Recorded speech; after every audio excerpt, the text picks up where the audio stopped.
Welcome to On the Edge with April Mahoney Brains. Here, this is the spot where the conversation is pointed, the guests are sharp, and the responses are never dull. Welcome home, Brains. There's only one requirement to hang out on the edge, is that you open your big brain and close your small mind. Did you bring your thinking caps? It's time to put them on, because the conversation starts now.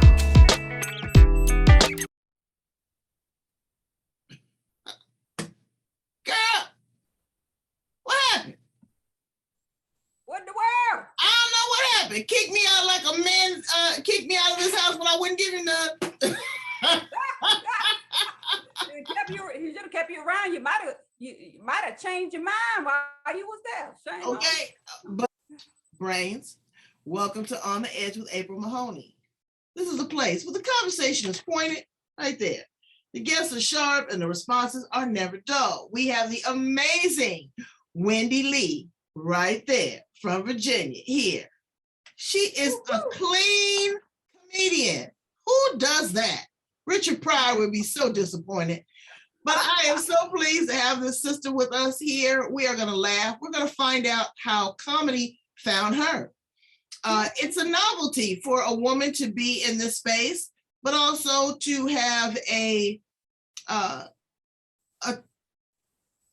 punch, a laugh, a giggle in a Christian format in the church. Hallelujah. We're gonna lay hands on the jokes. If I can get myself together here, I'm still tired. I just got back from a trip. It seemed like I'm still on it. So welcome her to the edge, Miss Wendy Lee. How are you, baby? I am fantabulous. I am so excited to be here. I mean, I'm glad I was on time. I was worried about being late for this here broadcast, even though it's pre-recorded, but I still got to be on time because I don't do CP time. I don't do nothing like that. And listen, I'm telling you, folks just don't know how to be on time, and it's so disrespectful when folks is late. Yeah, it is. It's rude. It's rude. And you know what? You talked about laying hands on that. I would like to lay hands on all the single men that's out there. And I'm giving out early prostate exams, for Christmas. You gonna lay hands on them? Well, maybe you need my pointer. Yes, indeed. But thank you for having me. I'm so glad to be had. I know. Yeah, you're so amazing. And look at that $1 million smile. Oh, well, thank you. I brush my teeth, especially for you and all the brains. Girl, and you got some floss in there too. I don't see a piece of collard green in there nowhere. Oh, no, not nowhere. All the collard greens is in the pot. What you know about collard greens over there? Girl, I know about collard greens. Okay, I can cook some collard greens. And some cornbread. Yes. Okay. But what you do? Do you still put salt pork or turkey necks? What you put in your greens? Put a little piece of ham on, but I'm on a health kick. Actually I'm not, but I'm just doing that for maybe just to perpetrate. But put smoked turkey necks up in there, or smoked turkey wings. I know. My brother was so funny, girl. He didn't like no turkey necks. Everything was a butt, a pork butt, a turkey butt. Oh, Lord. He was into the butts. Typical man for you. Typical man. He said it had more flavor. But it was up there with that prostate. Now we've been talking about prostate. You and that finger, man. I need to give me a finger. Yeah, I'll send you one. Okay. But all jokes aside, I really am so glad to have you here, and to have a woman in the comedic space is amazing. I see a lot of women out there, and no disrespect to their craft, but all that vulgarity, all the just every other word is somebody mama, or you done did it a certain kind of way and all that kind of stuff. It diminishes from the joke. It diminishes from the punchline. And you weren't even looking for comedy, and you found it in the church. Well, Tell us a little bit about that, sister. I can tell you a lot bit about it. I like telling my story, but I'm gonna try to make it quick, to keep the brains engaged and everything. I'm trying to get engaged. Speaking of engaged, I'm trying to get engaged myself. I don't know if I said it already, but in case I didn't, I'm single, looking to be plural. I'm available, and if I think I'm cute, that's just for the men only right now. Men only right now. Just right now. Okay. Anyway, well, yes. I never aspired to be a comedian. It's just amazing. When I was younger, I know this was not something on my mind.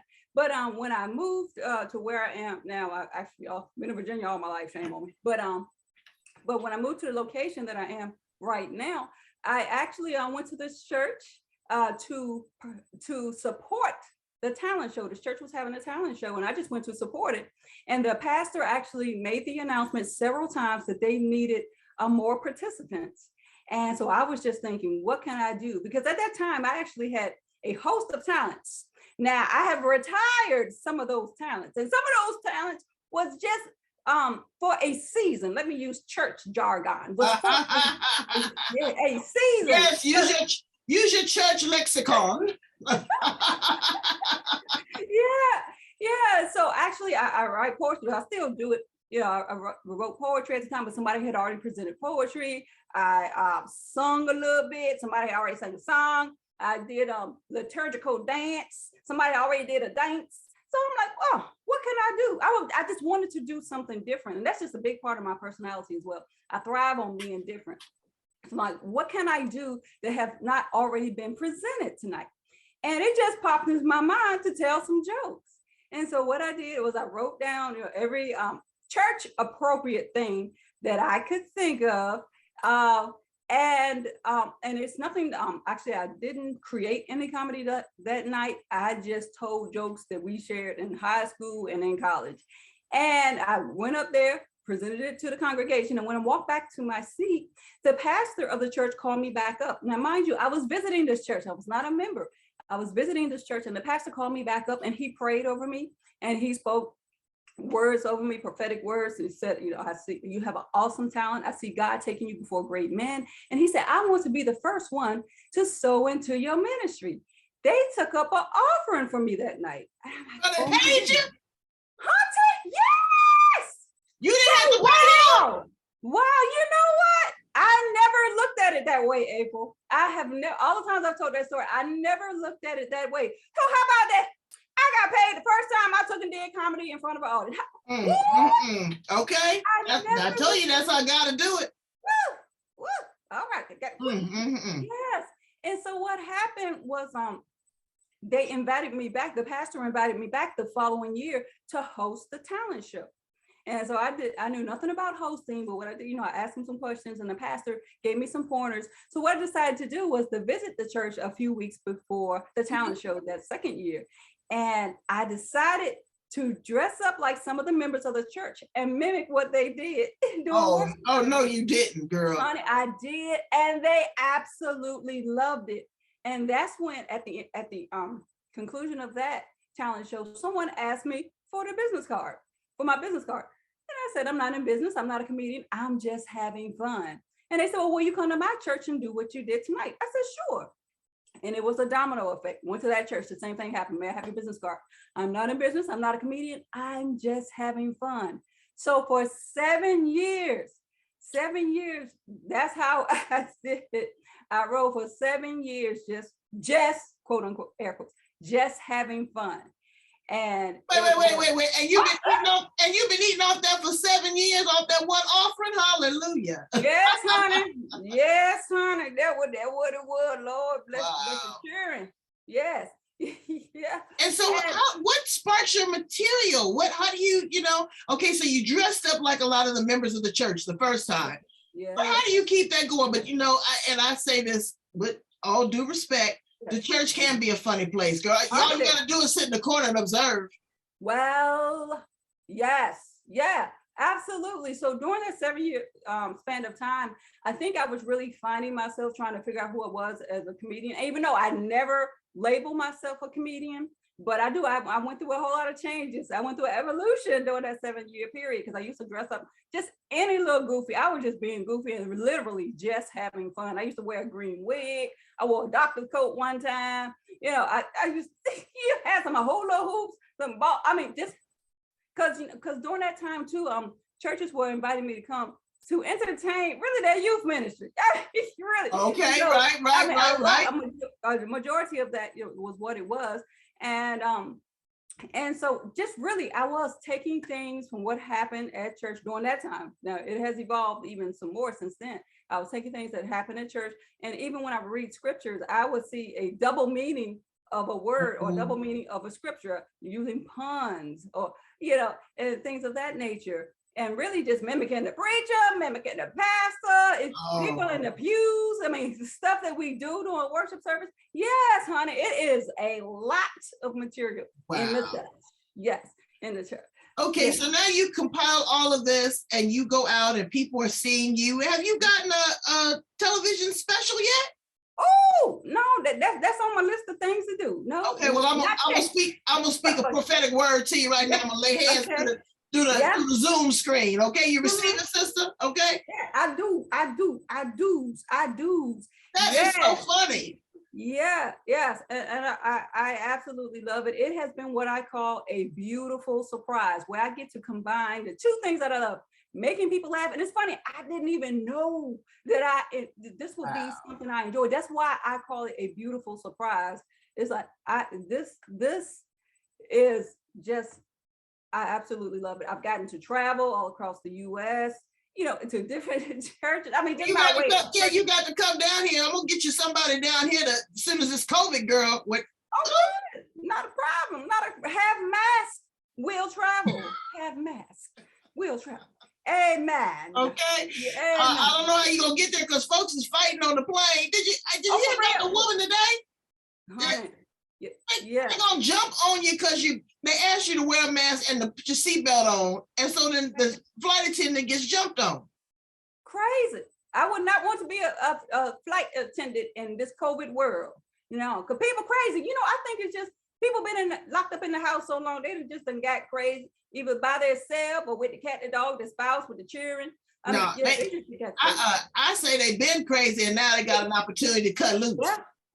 Absolutely, because you can't you can't bring out what's not already in there. That's how I feel about it. People talk about you bring the worst out of me. No, the worst in there. So we on vacation, right? We just go on vacation, and I learned a lot about boundaries. Okay. This past week, because mine was tested. So we going down this windy road, girl. Now again, I am from California. I'm a city girl. I don't know nothing about these dark back roads. And saw a sign that said deer crossing. And girl, and my husband, we in this big old truck and he going 70 miles an hour. And I'm telling you, my heart is going like this, jumping out my chest. And I was like, oh my God, I'm praying the whole way. I called Jesus, Mary, and Joseph, the whole family, girl. I had to call them all up. I was like, great. My patience was tested. Then I get to the thing and we walking around. This man is walking behind us. He got these 2 flags hanging out of his backpack. And I'm being nice, being cordial. He's trying to push my buttons. He asked me about a situation that happened here during the Black Lives Matter. I told him, I don't want to talk about it.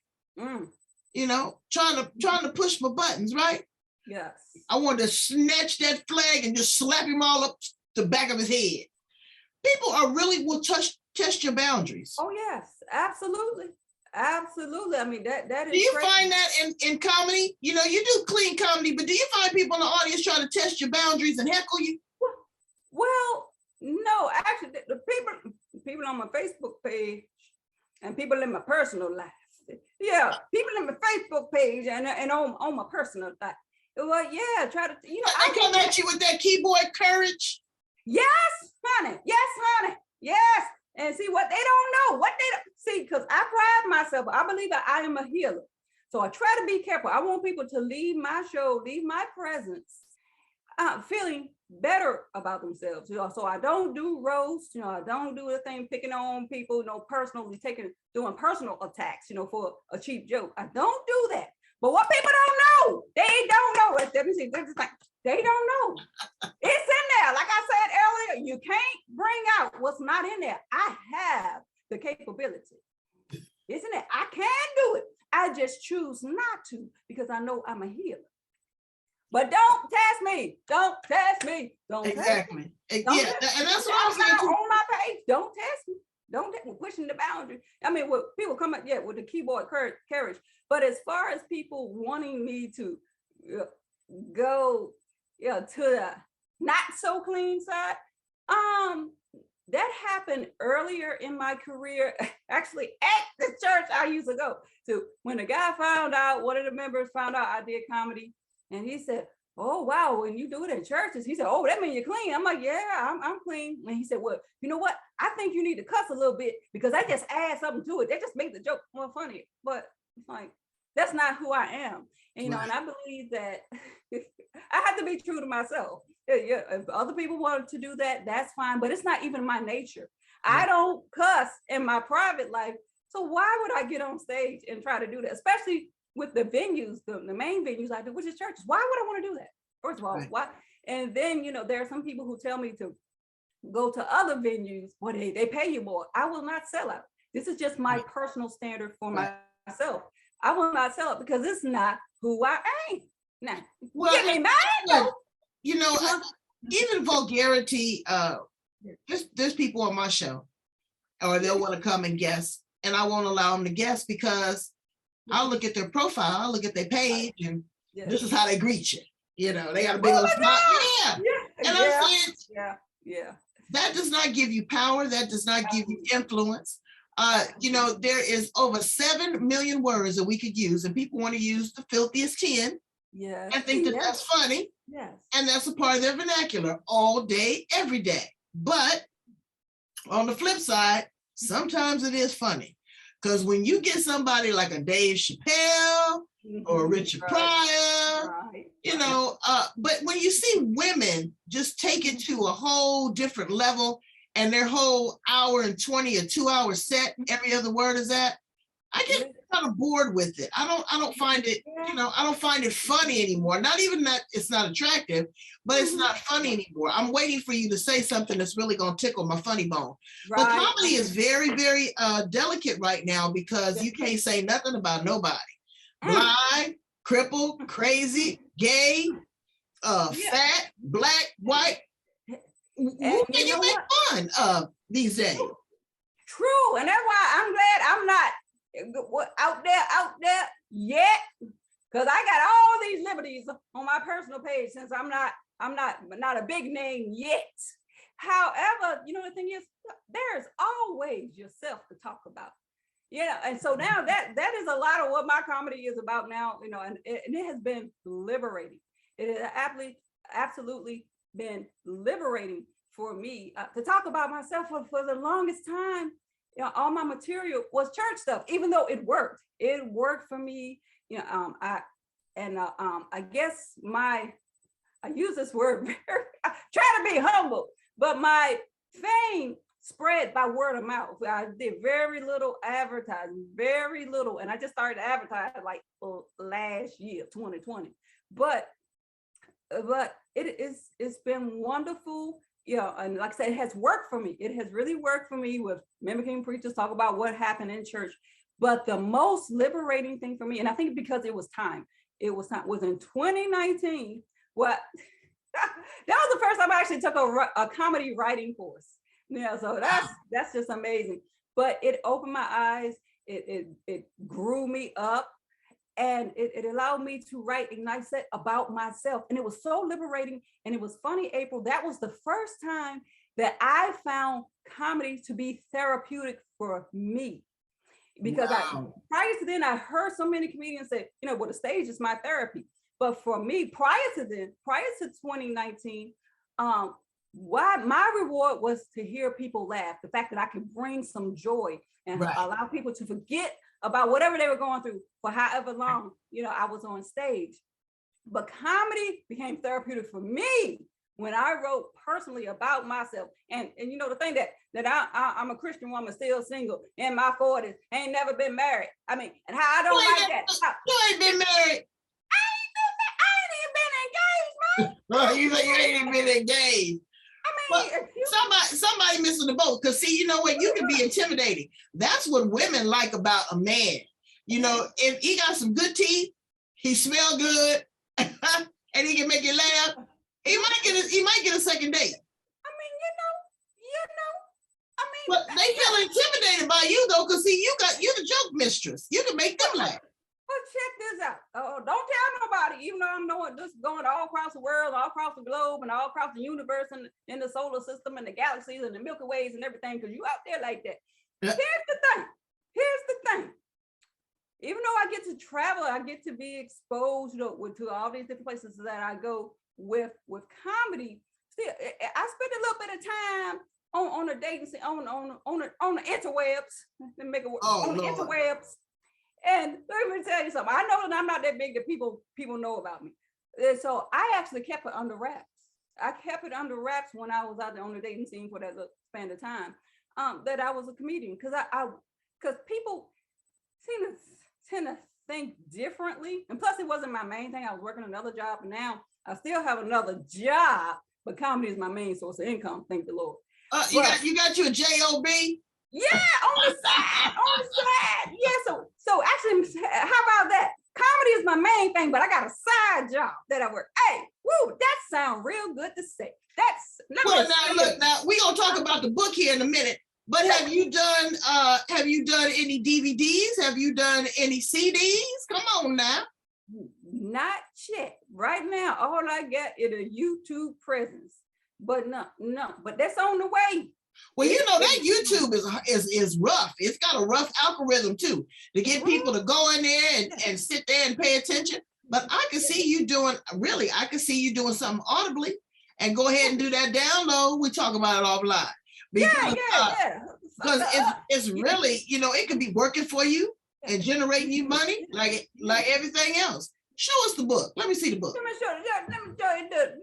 Put it. It's called Pour. P-O-U-R, not the P-O-O-R, because I ain't none of that. Pour. And this is actually a collaboration with some other sisters there. They got my cute picture on the cute picture. Where you at here? Wait, you gotta get up there. Let me see. The first one on there. Because guess what?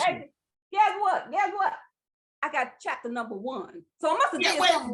But I like that because the hair got the side swoop. You got the swoopage on. Yeah. Got my little mohawk going on. They're cute.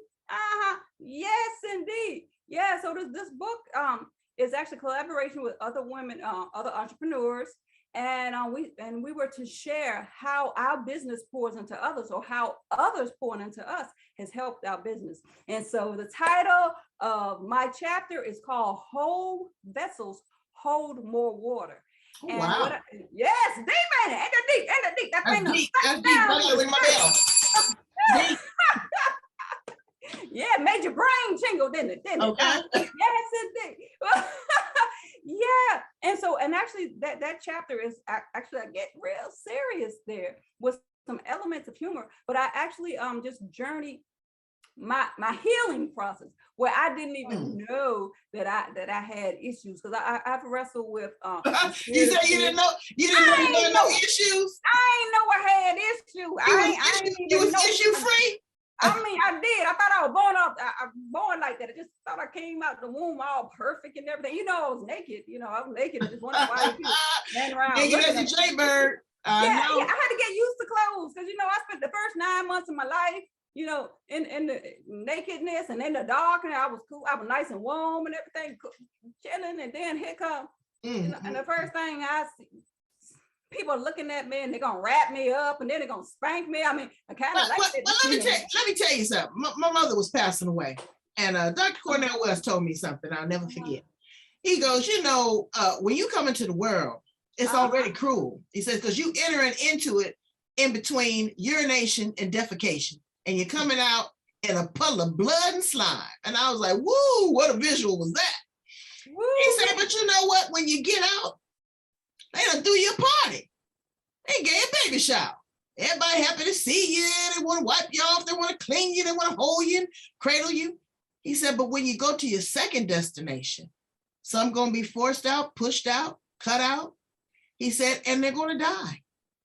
but they going through another portal. He said, but just know when they get there, they done threw you another party. There's other people waiting for you. What? Jesus on the main line. Jesus on the main line. Exactly. So, yeah, but it is so important that you get yourself together and get ready for whatever comes next. Because this COVID's gonna take us out, girl, one way or another. Yeah. Mentally, spiritually, and financially. Folks don't even want to go back to work, Wendy. But you ain't lying. Talking about, if COVID take me out, at least that's it. Hope that ain't the only way I get taken out. As cute as I am, I'm just trying to get a date, but I don't want COVID to take me out. I like to be a nice, 40, 50-year-old man, Yeah, what does your ideal man look like? Paint me a picture. Morris Chestnut. Oh, Lord. You like them like your coffee. Tall, strong, and black. Well. Now that's the outer. That's the outer. Because you took it. That's the first thing I went to. But you know what? It's really. I think an ugly man will really bless my soul. But, You don't want nobody cuter than you. That's what you don't want. You ain't lying. And my daddy told me that. He said you don't want no pretty boy. Because I know most people, they go Shamar Moore, something like that. He that's fine. But I think I want a chocolate thunder. Chocolate thunder. Yeah, somebody with a stripper name. But actually somebody who's kind, who, strong, a handyman. Yeah, somebody can work on the stuff, work on me. Somebody that can pick me. I was telling somebody that the other day, I can't stand a man that can't fix nothing.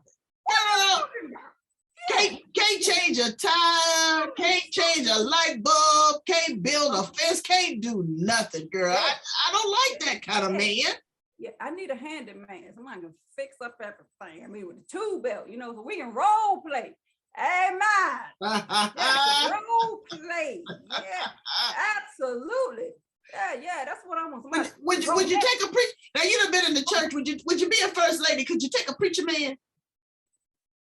Wow. No, honey, no. I've been see what happened. I've been in church too. No, because I would have to, my last name Lee now. Yeah, because I'll have to open up a can. I have to open up a can. Bruce is my uncle. He taught me some things. I have to wax on, wax off, even though that's Karate Kid. But no, and I don't want to share. Let me just tell the whole truth. I don't want to share.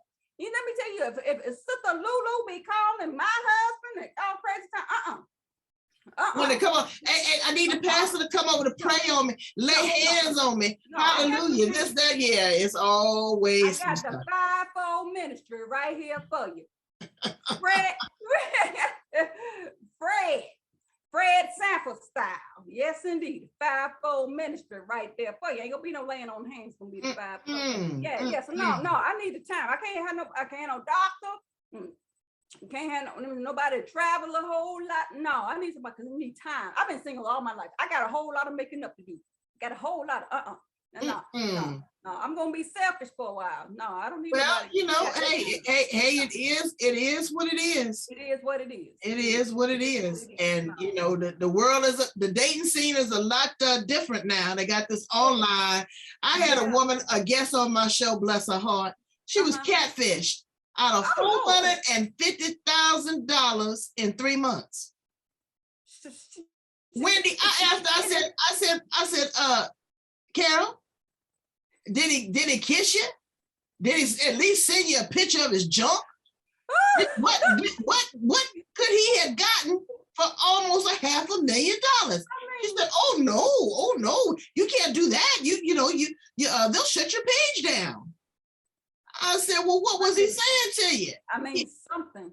He had the Mac on a girl. In 3 months, he got $500,000 out of her. Now, what in the world's going on with that? I might be in the wrong business. Or maybe I need to do another side gig. Okay. Or be a little bit more liberal with the people that you arguing with on the internet. Well, yeah. Maybe you're wrong. Yeah. Catfish. I just don't understand how, maybe I've never been in that predicament where somebody's words so smooth to make me empty out my bank account like that. No, you gonna have a problem getting $20 out of me. You know, I'm a little Baby, fool. that's what I said. That you go out and ask me to pay for dinner one or too many times. I'm done with you. Stick a fork in it. I'm done. No. Okay, maybe I need to look into catfishing. Let me see. Yeah, put that on your list. Yes, I'm gonna look. Yeah, because I've been looking for another side hustle. Wait. And then she said, and he had the nicest German accent. Girl, come to find out they was from Nigeria. It was a team of 3 or 4 of them. And I said, baby, you can't tell a Nigerian accent from German. She said, oh no, he had a fine German accent. Wow. Told her that he needed money to get a visa because he was going to see his mother. Lord have mercy. So I'm gonna pay for you to go see your mom. How many times did he go see her? I mean, the $500,000. I mean, how? Oh no, wait, it get better.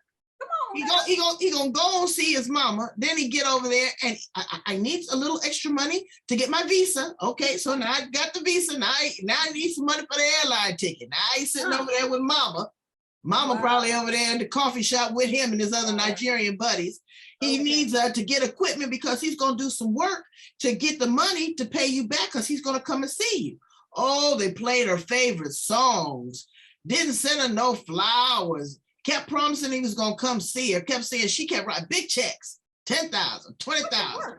I was like, what in the world? I would have hated for him to see her in person. He would have really put the Spengali on her. Well,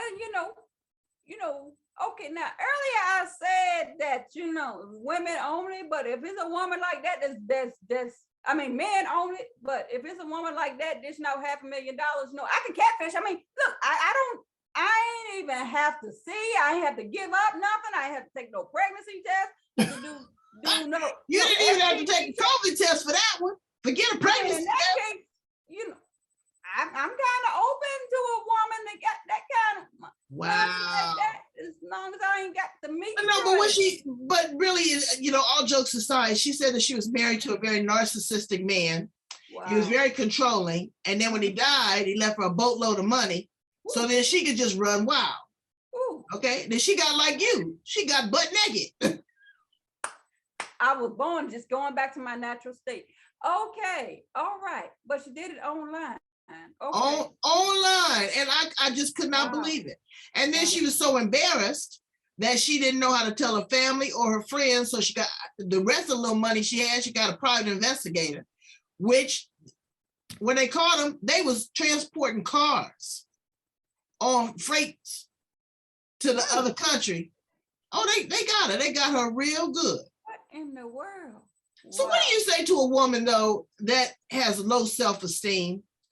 And things are not funny. Yeah. They're pretty serious in her life. How does she find joy? What would you say to that sister? You know what? The new buzzword now is self-love and self-care. And and I'm not trying to be buzzy, but that's what it took for me. Because and I could only speak for myself, and that's amazing that you asked that question, because that's a journey that I'm yet going through, as far as increasing my self-esteem, my self-confidence, and really learning to, first of all, love myself and getting to know who Wendy is, even though I'm in my 4th decade here on earth. But I mean, it really comes from within. And I used to hate when people would say that to me. But I mean, I'm learning now, personally learning that comes from within. You really have to love yourself, get to know yourself, and do things. You know what? To put it very simply, I've learned to be my own best friend. Right. Be my own best friend and get things. Because I mean, there are gifts I have bought. I mean, not only romantically, but this is how I used to be, April. I used to get, even as a child. I was reflecting back, even as a child, I used to get toys that I thought other children would like. So I would let them play with it and think that they would be my friend because I have allowed them to play with my toys. Mm-hmm. I mean, that's crazy. So this thing with me started in childhood, where I wasn't even loving myself. I wasn't even enjoying the things that I enjoy, or getting the things I enjoy, I was trying to please other people. Right. So that's what I would say to the woman who was experiencing low self-esteem, low self-confidence, is to really love you, and get to know yourself and love the person you are. I mean, flaws and all and just begin to pamper yourself. And it's not like you have to spend money on yourself, but just learn, because some people, maybe not have the finances to buy all these things. But I mean, there are simple things that you can do. I mean, even cooking your favorite meal. Exactly. That's what I said, girl. I give myself a bath. Yeah. I put lotion and massage my legs. Yeah. And I will go to the movies by myself. I will sit at the table at the restaurant and order myself a fine meal with a bottle of wine.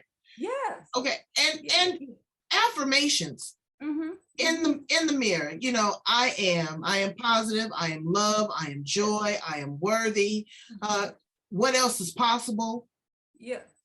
How can it be any better than this? Ask these things with a curious mind, and you will be surprised what is revealed. Yeah.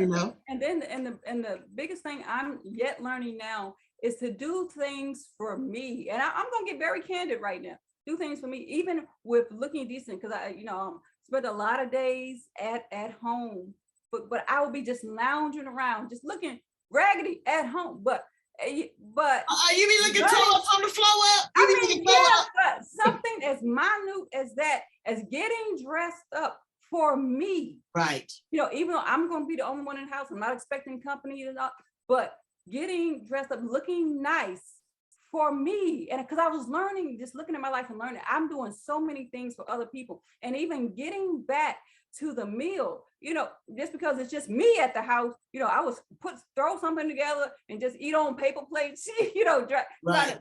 But the thing is, don't I deserve? And I remember I used to invite people over, and I would have the whole shebang, have the nicest dish, the nicest china, and set up a place, prepare, set up everything, bought a nice spoon, nice wine glasses, even though I didn't drink wine, but have a nice vessel for them to drink out of. But I ain't do it for myself.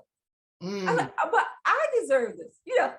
I deserve to do all these things for myself. And even this Christmas, I'm buying myself a gift. I know, girl. You're gonna go shopping for yourself, and be sure to wrap it. Be sure to wrap it real nice and take your time just unpeeling it and unveiling it. Yes. And guess what? I'm gonna act surprised when I open it too. I'm like, what? How you know I want this? You're funny. You are funny. You are funny. That is good. Yeah, so what does now you have something else? Let me see them t-shirts, girl.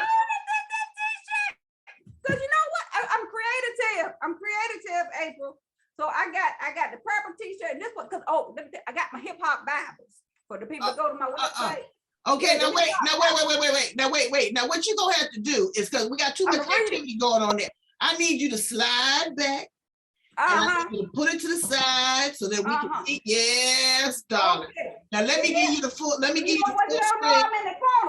I'm in the corner. I know it look blue, but it's purple. Cause church folk love that royal color. This is purple. And what does it say? You moving it too much. What do it say?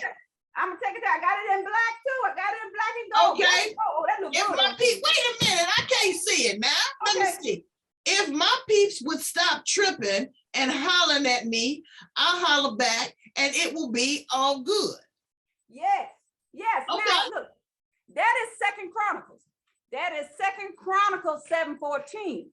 And actually, I didn't know that. Well, I got to go back and read that because I didn't know they was hollering in the Bible now. They got the but that's the verse I had to translate it. Because see, the actual scripture says, if my people call by my name, will humble themselves, pray, seek my face, turn from their wicked ways, and I hear from heaven, forgive sin, and heal the land. That's a lot to say. That's a long scripture. But see, I broke it down. In hip-hop terms. If my peeps will stop tripping and holler at me, I holler back, and it'll be all good. Okay, well, I'm gonna holler at you. I need you to send me one of them. Do you take cash, credit, PayPal, Venmo? all that? You do all that? Let me take it back. I don't know, what the demographics of your listening audience, but let me take it back. I do EBT, I do green stamps and all that. Yeah, that's for the senior crowd, for the AARP people. Yeah, you do the green stamps. Yeah. Wait, now, are you serious? Is there a thing called green stamps? Yeah, well, you know what? It might be just on the East Coast. Maybe the East Coast, maybe it's an East Coast Southern thing. But yeah, I used to have green stamps. When I was growing up, for certain books, you get stamps when you buy like household items. And absolutely, and then you go. We call it blue chip. We have blue chip stamps here. Okay. And when the card got full, you can get a free gift. Wow. You can get a free gift. So yeah, green stamps. Wow. Yes, all that. Take IOUs. No, don't. Let's scratch that. I don't do no IOUs. No. But the struggle is real, and to go out and to be able to travel. Do you have an entourage, girl? You got your hair girl and your driver, and you got everything in the green room that you want. You got your whole entourage when you travel. Well, not yet. Every now and then I do have a passenger. They don't want to drive for me. Bless their heart. They want to ride. Bless their heart. And they want a free ticket. Yeah, they want to give you a free. Bless their heart. They want a free ticket. Yeah, they want a free, especially when I'm doing, if I'm opening for somebody well known, largely. Yeah, I got somebody to travel a distance, And well, we got to get you to open up for some Kirk Franklin and some CC Wine and BB and all them. Yeah, that'd be lovely. So far the biggest name, big deal for me was Leandria Johnson. I opened for her. Yeah, so that was awesome. That's the highlight of my career so far. Yes. So far, you know what? And the world is a big old oyster, and you are a pearl. You really are. Yes. And I thank you so much for being here with us on the edge. You have just tickled my funny bone. I gotta go in and edit, filter some of this stuff. Yes, hallelujah. I've been so honorary and so blessedified to be champ. Yes, I got my own vocabulary. But I want to put my website out there. Absolutely. So tell my brains how to get in contact with you, because I know and so that they know what's going on in the future. Yes, indeed. So right now I got a gig going because a lot of my things are private. I mean, here lately I've been doing a lot of birthday parties and and just exclusive celebrations for church staff and all that. But and Christmas parties, especially here in December, because I know it's going to be played for a while, but we in the holiday season. So right now, yes. I like to say follow freaky law. It can be Christmas. It can be Christmas any day on the end. There you go. Absolutely. Any day. Absolutely. But my website is all two of my names. Yeah, we didn't even discuss how I got the name Quiet Storm, but that's all right. The interview ain't over. See, I like to put your information in the middle somewhere because folks get that itchy finger and get to clicking off. So I want to make sure they contact you. Right. So that my website is Wendy Lee, just like it's spelled. There ain't no surprise. It's Wendy Lee Quiet Storm. WendyLeeQuietStorm.com. You can go there. You can check out my hip hop Bible tees on there. My book there. You want to order a book and read my story? Yeah, about. Now wait, is there any dashes? No, honey. Commas, underscore any of that? Because there's a lot of Wendy Lees. I was looking for you, girl, and I was. Wendy Lee Quiet. You got to add the Quiet Storm. Yeah, because you look up. Is it all together? Is it 4 separate words? No, it's all together, honey. I'm trying to make it easy on the people. Wendy Lee Quiet Storm. The only punctuation in there is at the dot, .com. WendyLeeQuietStorm.com. You're gonna see this lovely brown sugar, biscuit brown. That's my color. Biscuit brown. Biscuit brown. Biscuit brown. Yes. Stop me up with a biscuit. Yes, indeed. Yes, and I'm flexible. Just want you to know I'm flexible. I'm triple jointed. I bend and bend again, honey. Yes, Lord. Hallelujah. Yeah. Wait. She triple jointed that. I bend and bend again, April. Yes, honey. Yes. So how did you get the name Quiet Storm? Because I'm quiet and I'm shy. I was.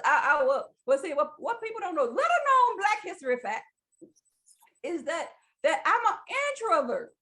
I am very introvert. People don't believe that, but it's all the act. It's a performance. I'm doing a performance when I'm on the stage. You know, it's quiet storm. You know, yeah. And so actually, what happened was so when my career actually started after that 7 years of practicing, so I pick up from the first story that I told you.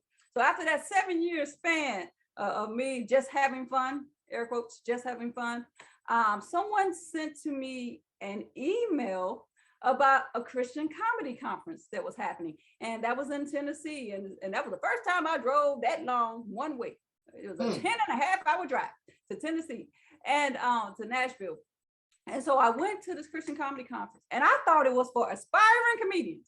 Lord have mercy. And I get there and I meet like 30 to 40 different Christian comedians who are doing this thing full time. That's their main source of income. And they have been on BET Comic View. They have done commercials. They have performed with all these celebrities. They have their promo packages with all this. And I'm there with my little homemade business card that I'm like, oh my God. I was just telling you, I had my little index card on my 110 index that I did, ate up on a sheet. Yeah, because I used to work in a copy center. Yeah, that's what I did. Come there with my little homemade business card with all these professionals. And I'm like, oh my God. And that's when I learned I could get money for it.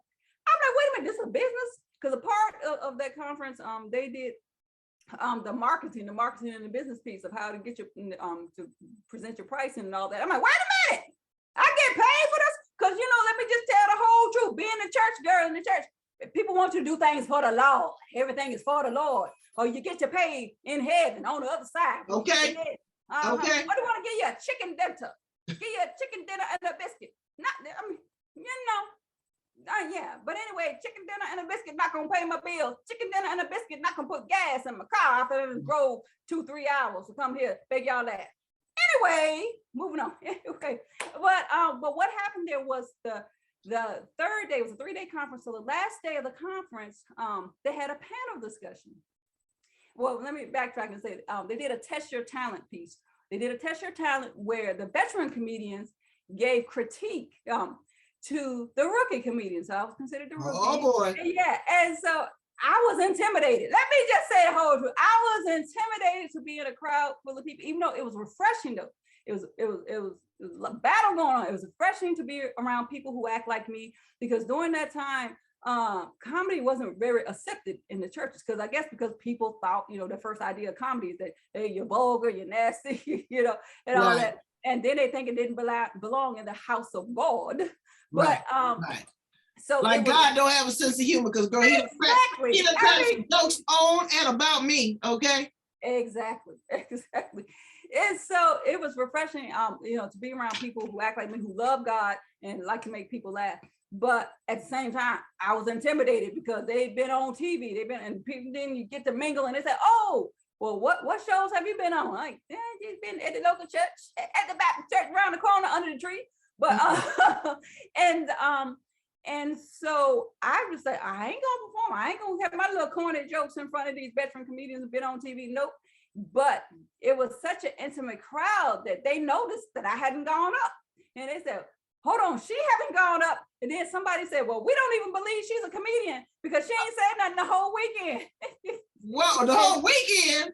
But the thing is, it was one person. Like I said, with my introverted personality, I took hold of one person who befriended me, and I was sitting beside her the entire weekend. So what I would do, I would say stuff under my breath, because I'm really good with bouncing off of people. When I hear somebody say something and a joke would come to me, I have that quick wit where I could have a right. And so they were up there talking, and I would say something to the side to the young lady that I was sitting beside. So I was making her laugh, but I could do it with a straight face. I could just say my little comment, and she laughed, and I'm just sitting there looking straight, wondering what's wrong with what's happening. And so she spoke up. She said, "Oh no, she's funny." So she been in my ear the whole weekend, making me laugh. And she said, no, she got to get on stage. So reluctantly, I got on stage, did my little 2 minutes, and they marveled. They marveled. Like, oh, we didn't even know she could talk. But and so the latter part, the very last part, was the panel discussion. And the panel discussion, one of the questions was, do we use our given name or do we come up with a stage name? So it was 3 of us who wanted a stage name. So everybody there helped us to come up with a stage name. And usually the stage name is given by, a physical characteristic of it. Now, listen, I'm 5'8" and 120 pounds, soaking wet. So of course they joked on my size. They want to call me pencil and string bean and things like that. And then they some reason they think I have a Southern drawl. I don't know where they get that from. I don't know where they get that from. I don't know where they get that from. And so they joked on, my voice. And then they said, well, she's funny, but she can really bring it. I mean, she's quiet. She's quiet. She's funny too. She's funny, but she's quiet, but she can really bring it on stage. So they messed around with that idea for a while. And someone said, Quiet Storm. I said, I like it. I like that. And it just happened to be the same young lady that I was sitting beside, the whole weekend. And so, and we've been friends, to this day. I mean, she's awesome. Yeah, she's been an awesome encouragement in my life. So we kept in touch. And so, so that's where the stage name Quiet comes from, because I'm quiet, and a lot of people don't observe that about me. If I'm in a room full of people, especially extrovert, if I'm in a crowd when there's an extrovert there, I let them take place. The only time I do come to the forefront or I shine is if I'm around a bunch of introverts. Then I'll come, because actually I'm an ambivert. I can do half and half. I'm half, okay. like a creamer. I can do half. Little half and half. I know. So I'm bi-temporal. Not biracial, but I'm bi-temporal. You were too funny. Well, that is amazing. And you know what? You are a force to be reckoned with. Yes. And I really have enjoyed you being here on the edge with me and my brain. We love to laugh. We love to have a good time. We love to do something different. Please come back. Let us know how to get in contact with you. I'm gonna put all of your information. Brains, go in and check it out. If you got an event, if you need an opening act, there you go. And MC, I also do MC. I can host something for you. The Emmy Awards. The Grammy. I'll tell you what these nonprofits are doing now, which I think is very powerful, is that they are doing online telethons like Jerry Lewis used to do. Entertain, get some money. Entertain, get some money. This will be a perfect person to host for you. There you go. There it is. Okay. I'm gonna plug it like a light socket. Okay. That's exactly what I will do, because I want people to know that you can still laugh and stuff is still funny. You can be blind, crippled, crazy, fat, ugly, straight, gay, and it'd be funny. Yes, indeed. Absolutely. And you don't have to curse to do it. And if you curse sometime, I'm not, like I said, I'm not putting no damper on nobody's thing. That's not everybody's thing. But to be able to listen, we don't want to compare to the days of that Mr. BC, because that was a clean comedy, but it was funny. But look at people like Sinbad. Right. Hilarious. Hilarious. And there's a lot of things that about life. Absolutely. I mean, there's so many other things to talk about. I mean, there's plenty to talk about. Life has a whole bunch of life. And I'm just getting started. I am excited about my journey, or excited about where I'm going. And I'm just enjoying the journey. That's my favorite thing. So I'm excited about the wedding, because we don't put the plug in for the man. Yes, absolutely. Okay. I'm available. Okay. I've been preparing. I've been cooking a little bit more, because I'm gonna tell you, I did a little stint. Where I was eating out a whole bunch of lot. And I'm like, let me regain these here cooking skills. I told you that you better try to work on them collard greens and some cornbread. Yeah, cornbread. Yeah, do y'all do the cornbread and the black eyed peas? Girl, for New Year's, that New Year's tradition, that superstition. That's right. Any reason to eat some black eyed peas, the black eyed peas, girl. I can make some good ones too. I can make some black eyed peas and stewed tomatoes. Yes, hunty. What? You said hunty. And we gonna put a plug in Tyler Perry too, because I think that he should come on. He should come on in the room. Come on in the room. TP. We got somebody funny right over here for you. Not toilet paper, but Tyler Perry. You said TP. Yeah. And you know what's funny? You done brought up, I had a crush on all two of them. All two. Tyler Perry, when he first came out, I'm like, he gonna be mine. I had claimed him, girl. I like, "Who he gonna be mine? He gonna be mine. We about the same age too. He gonna be mine." I'm like, yeah. And then then Sinbad, Yeah, so he yeah. was older, but I just I think he was the first clean comedian that wasn't a Christian. The first clean comedian that I saw Sinbad. And I'm like, oh, I can get with him. He was cute, saw him on A Different World. I know. Like, oh. Yeah, he was Yeah. really funny. I've seen him Yeah. several times. He was really, really funny. So you are funny too. Thank you. Come back and join me. Be back here on the edge with me. You promise? Come on. Oh yeah, I like going to the edge. I do. I like you can see better from the edge. Okay. Don't push me. Yeah, really. Unless you fall off. Yeah. Thank you so much for having me. It's been fun. And to all the brains, I like talking to brains. I do. I like talking to brains. I know. Stimulating. Exactly. You might get some good information. Brains, bring a little laughter into your life. Everything's not so serious. Don't take things so serious. Sometimes just step back, take a breath, think about it, put yourself in that situation, do a little self-reflection. Because really, the joke is probably on you. They say you can be the butt of your own joke, right? But there to go that butt again. There we go. Yeah, wait, the pointer. All right, we'll talk to you again real soon, Wendy.